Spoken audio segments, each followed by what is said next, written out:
The Amman Citadel is amongst the oldest continuously inhabited archaeological sites known. Archaeological evidence has suggested habitation since the Neolithic period, sometime around 7000 BC. A number of Neolithic busts and statues excavated from the areas in and around Amman are displayed in the Jordanian Archaeological Museum and the Jordan Museum. Of particular interest are the double-headed busts, although since it predates written language, we can only hypothesize as to its meaning. Given the length of time people lived here, the Amman Citadel offers a medley of archaeological findings and structures spanning at least a millennium. In this video, we will touch on the Ammonites, the namesake of Amman. We will then discuss the Hellenistic influence on the name of the city. Finally, we will briefly explore Amman Citadel's archaeological sites corresponding to the Roman and Byzantine eras, ending with the Umayyad Caliphate.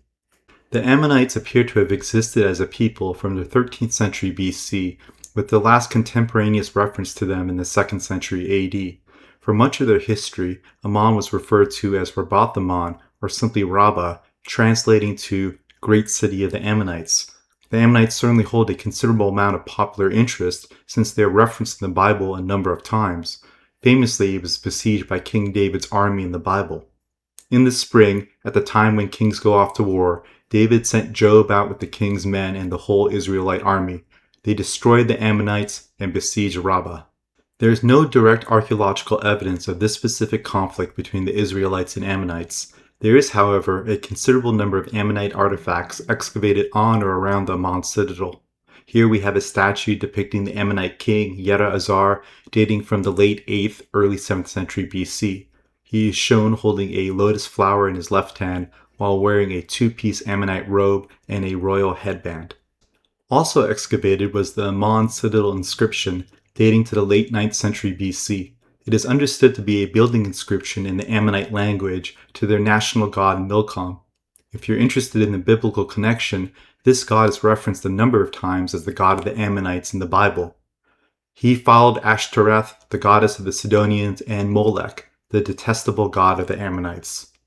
Probably most exciting is the more recent discovery of an Ammonite-era structure dating from the 7th century BC on the eastern slope of the citadel. This remarkable stone sculpture of a female head was unearthed at this site.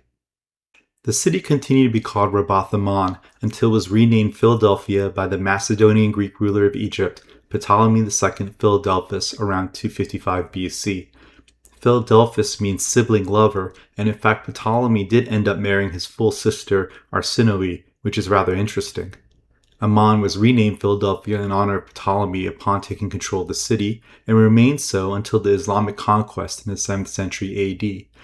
So, for much of antiquity, Amman had the Greek name Philadelphia, attesting to the then strong Hellenic influence in this part of the world.